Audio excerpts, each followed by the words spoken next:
Thank you, Madam Chair. I rise in support of H.R. 6052, the Saving Energy Through Public Transportation Act of 2008.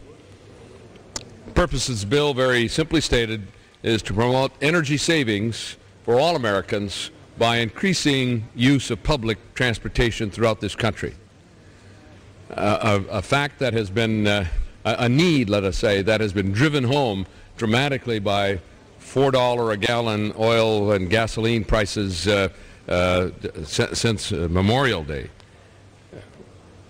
And I thank the Speaker and the Majority Leader for making time for us to bring this bill to the House floor. Basic law of economics is that the price of gas is a two-part equation, supply and demand. Demand is a critical factor in the cost of oil, and decreasing demand is one of the most immediate ways we can attack the high cost of gasoline prices. And our fellow citizens understand this. They are making choices. They have been making choices for several years. Over the last 3 years in particular, there has been a growth of 1 million new riders a day on public transportation systems across America. For 375 million new transit trips nationwide last year, a total of 10.3 billion transit trips throughout the country. There was a time when New York City accounted for 60% of all transit trips in the United States, but no longer. In the last 3 years, New York's share of transit ridership nationwide has slipped to 38%, not because New Yorkers are riding transit less, they're riding more, but more Americans have found their way to public transportation, and increasingly in droves since the skyrocketing price of gasoline. Transit systems throughout the United States have found that every new transit project, every new light rail project has more than tripled its original projections of ridership nationwide. Innovative cities like Denver, under then Mayor Wellington Webb, said, ride our transit system free in the center city. Keep your pollution out of the center city. Ride the transit system free, and it has been an enormous boost and benefit to the city of Denver. I can and I will cite some very specific ridership improvements in my own state. In Minneapolis, the Hiawatha Light Rail, 20 years in the waiting, finally was constructed, ridership opened, and within 9 months later, 10 months ahead of schedule, they achieved their 10 millionth rider. Dramatic improvements. Seattle, Dallas-Fort Worth, San Francisco all have similar increases in transit ridership. The Charlotte area transit system recently opened a new light rail line. They've increased ridership 34% from February of last year to February of this year. Caltrain, the commuter rail line that serves the San Francisco Peninsula and Santa Clara Valley, set a record for average weekday ridership in February of this year with a 9.3% increase over last year.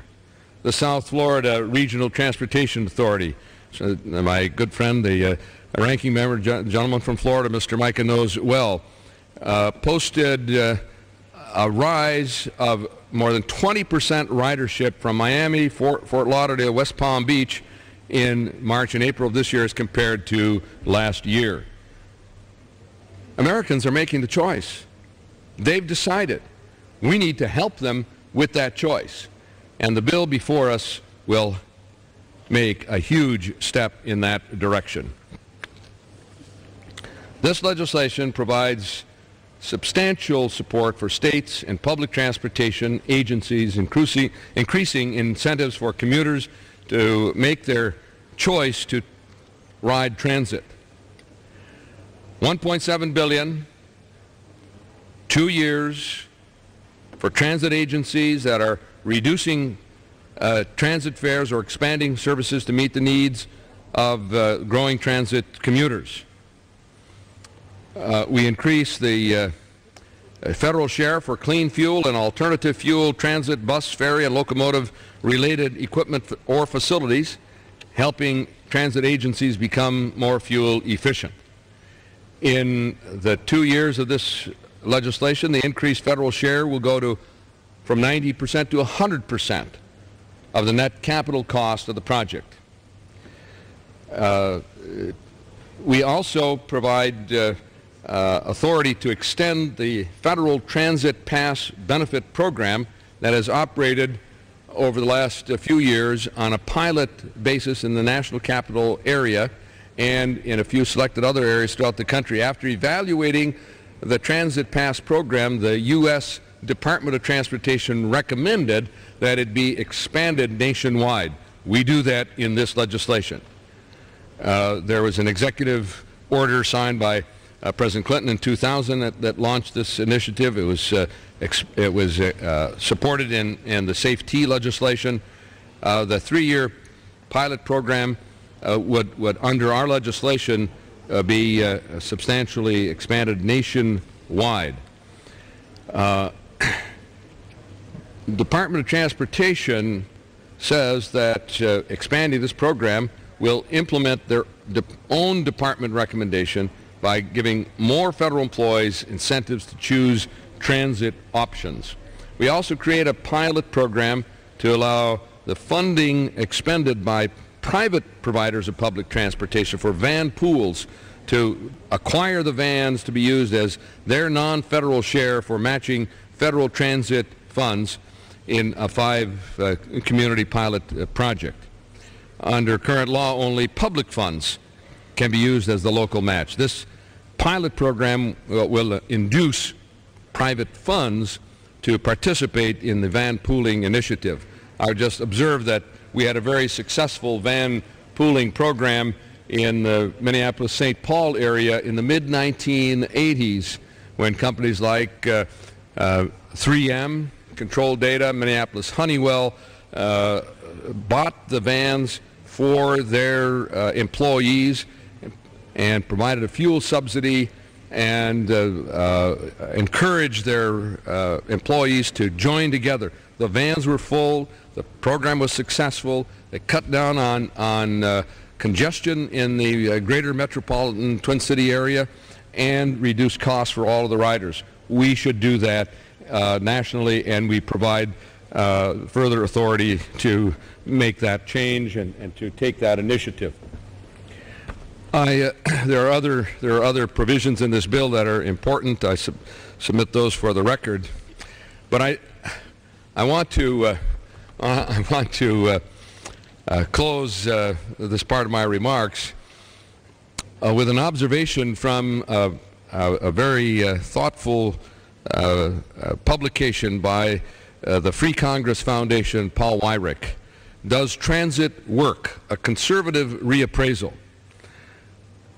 It begins, quote, "The first recorded example of mass transportation was the movement of Adam and Eve from the Garden of Eden.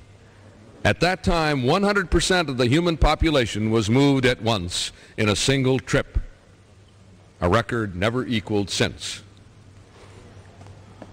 And then he says, according to most studies of mass transit, it's gone straight downhill from there. Well, we're on the way up, and we're going to lift mass transit and speed its acceptance and its use by the public with the legislation we bring before you today. And toward that purpose, I really express my great appreciation to the gentleman from Florida, the ranking member, Mr. Mica, for the partnership that he has engaged in with us and for the thoughtful, constructive suggestions he has made at every step of the way. I appreciate very much the gentleman's participation. I reserve the balance of my